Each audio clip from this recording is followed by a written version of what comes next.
जी अस्सलाम वालेकुम, मैं हूं खबर शुदा और आप देख रहे हैं मेरा यूट्यूब चैनल। और हमारी इस वीडियो में हम बात करेंगे थोड़ी सी विजिट वीज़ा या शेंजन वीज़ा सी के बारे में। क्योंकि काफ़ी सारे लोग कह रहे थे सर विजिट वीज़ा के बारे में बता दें, इसका क्या मामलात होते हैं, कैसे कुछ करना होता है और सारा कुछ। तो मैंने कहा चले मैं एक वीडियो उसके बारे में बना दूँ। सबसे पहले तो ये है कि शेंजन वीज़ा जो है ये ऑस्ट्रियन एम्बेसी में नहीं फ़ाइल होता, ये फ़ाइल होता है थ्रू VFS ग्लोबल। क्योंकि VFS ग्लोबल जो है वो उसको कैरी करता है, एम्बेसी तक पहुंचाता है। और फिर जो भी प्रोसेसिंग है उसके बाद आपका वीज़ा मतलब पासपोर्ट आपको VFS ग्लोबल से ही रिटर्न हो जाता है। मतलब 2-3 वीक्स का प्रोसेसिंग टाइम होता है मैक्सिमम, और इतने में आपको आपका डिसीजन आ जाता है। समटाइम्स ऐसा भी होता है कि एम्बेसी आपको डायरेक्ट कॉल कर लेती है, अगर उनको कोई डॉक्यूमेंट चाहिए हो या कुछ, तो VFS ग्लोबल को ओवर पास करके डायरेक्ट आपको बुला लेते हैं, या आपको डायरेक्ट कहते हैं कि जी आपका कोई लेटर है आप आके रिसीव कर लें समथिंग। तो आप एम्बेसी से जाके डायरेक्ट रिसीव करते हैं। अगर उनको कोई और डॉक्यूमेंट चाहिए समथिंग तो आप उनको डायरेक्टली भी प्रोवाइड कर सकते हैं VFS ग्लोबल से ओवर डी के, मतलब ओवर उनको बाईपास करके। ठीक है, इसके अलावा VFS ग्लोबल की 3 ब्रांचेस हैं, इस्लामाबाद, लाहौर, कराची। आपको जहाँ से भी अपॉइंटमेंट मिल जाए आप वहाँ पे सबमिट करा सकते हैं अपनी ईज़ के हिसाब से। और ये अपॉइंटमेंट का भी बहुत ज़्यादा मसला है, नॉर्मली इनकी अपॉइंटमेंट्स मिलती नहीं है। कराची की आ जाती हैं कुछ कुछ, इस्लामाबाद लाहौर की तो मैंने आज तक नहीं देखी।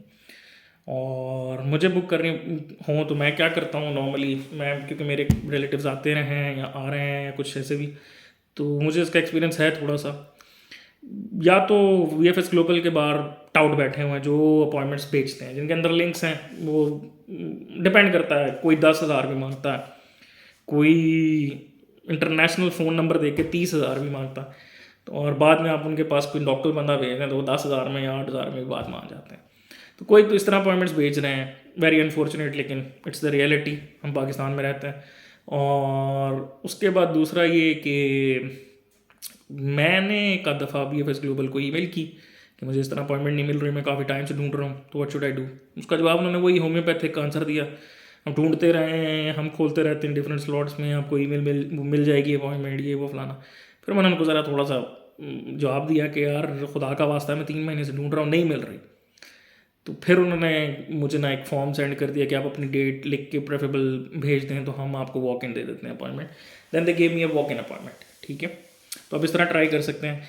अच्छा, अब इसके लिए जो है ना शेंजन वीज़ा सी के लिए एक और चीज़ भी रिक्वायर्ड, मतलब रिक्वायर्ड तो नहीं होती, आपकी मर्जी है, इट्स एन ऑप्शनल, अगर आप करना चाहें it makes your case stronger, लेकिन इसके बगैर भी हो जाता है। डैट इज़ ईव, उसको बोलते हैं EVE, that is an electronic guarantee. Electronic guarantee यहाँ पे ऑस्ट्रिया से बनती है, जो आपका स्पॉन्सर हो या कुछ, वो पुलिस डिपार्टमेंट में जाता है और वहाँ जाके आपकी एंट्री कराता है कि जी इस बंदे को मैं स्पॉन्सर करने लगा हूँ, he will come to me, मेरे पास घर में इतनी जगह है, मेरे इतने रिसोर्सेज हैं, नॉल सारा कुछ, मैं इतनी सैलरी आती है, मैं यहाँ काम कर रहा हूँ, मेरे घर में इतनी जगह है, नॉल सारा कुछ। तो आपकी एक इलेक्ट्रॉनिक गारंटी बन जाती है। That is also a sponsor letter, जो आप साथ जो है ईव का नंबर दे दें, या तो उधर ऑस्ट्रियन एम्बेसी इन पाकिस्तान में अपने फॉर्म पे, या आप उसके बगैर डायरेक्टली एक स्पॉन्सर लेटर जो है, नॉर्मल स्पॉन्सर लेटर होते हैं, वो भी चल जाते हैं। दोनों में से आपकी मर्जी, आपने क्या यूज़ करना। ईव पुलिस डिपार्टमेंट से बनती है। नॉर्मल स्पॉन्सर लेटर मैंने अपनी मदर के केस में ईव बनाई है, क्योंकि मैंने उनके स्पॉन्सर मैंने उनके स्पॉन्सर में मैं खुद था, मैंने मतलब एक्सपेंस फाइनेंशियल जो उनका वो था, वो तो मैं खुद था, तो मैंने इसलिए ईव बना ली उनके केस में। बाकी और मेरे रिलेटिव्स के केस में, मतलब और इमीडिएट फैमिली के केस में, मैंने ईव नहीं कब बनाई कभी। मैं डायरेक्ट स्पॉन्सर देता हूँ, वहाँ से अपनी बैंक स्टेटमेंट शो करते हैं and all, it's okay, it works, normal भी चल जाता है। तो ईव मैंने आज तक सिर्फ एक अपनी मदर के केस में बनाई है, जिसमें मैंने ये मेंशन किया होता है ईव में कि I will bear all the expenses जब वो यहाँ पे आएंगी, तो तब मैंने उसके लिए ईव बना ली थी। लेकिन बाकी सबकी केसेस में नॉर्मल लेटर वर्क्स, जब वो अपनी बैंक स्टेटमेंट देते हैं एंड ऑल सारा कुछ। अगर मैं ईव में अपनी गारंटी दे रहा हूँ कि आई विल मैनेज ऑल, तो उसका एक अलग केस होता है, उसमें उनको इतने एक्सपेंस एंड ऑल सारा कुछ शो नहीं करना होता, लेकिन स्टिल ऐसा प्रूफ देना होता है कि after the visa she will come back and all, ये वो जो भी रिलेटिव है, ही शी विल कम बैक, जो भी ऐसे। तो चले देखते हैं जनरल उनके डॉक्यूमेंट्स की रिक्वायरमेंट्स क्या हैं। तो सबसे पहले तो एक एप्लीकेशन फॉर्म है, जो बहुत ही सादा सा एप्लीकेशन फॉर्म है, जर्मन में और इंग्लिश दोनों लैंग्वेजेस में होता है। उसको फिल करना कोई मुश्किल नहीं है, और एप्लीकेंट ने साइन करना होता है। माइनर के केस में कोई लीगल गार्डियन साइन कर लेता है। उसके बाद आपको एक पासपोर्ट फ़ोटो चाहिए होती है, ICAO स्टैंडर्ड सबको पता होता है, यूरोपियन स्टैंडर्ड होता है। उसके बाद वैलिड ट्रैवल डॉक्यूमेंट, मतलब आपका पासपोर्ट होना चाहिए ऑब्वियसली, उसके ऊपर स्टैंप होकर आएगा। फिंगरप्रिंट्स लिए जाते हैं अबव ऑल 12, जो भी 12 साल से ऊपर, उनके फिंगरप्रिंट्स वहीं पे क्लिक किए जाते हैं। अगर कोई शेंजन वीज़ाज आपके पहले लगे हैं या रिफ्यूज़ल है या कुछ, उनकी कॉपीज़ देनी होती हैं साथ में।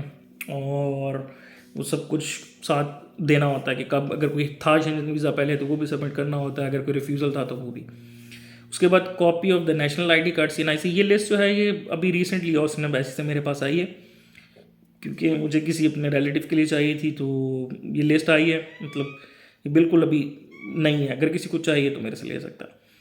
कॉपी चाहिए आपको NIC की, नेशनल आइडेंटिटी कार्ड की। अच्छा, उसके बाद current exact of the family registration certificate FRC, ये शेंजन वीज़ा के लिए चाहिए और किसी वीज़ा के लिए।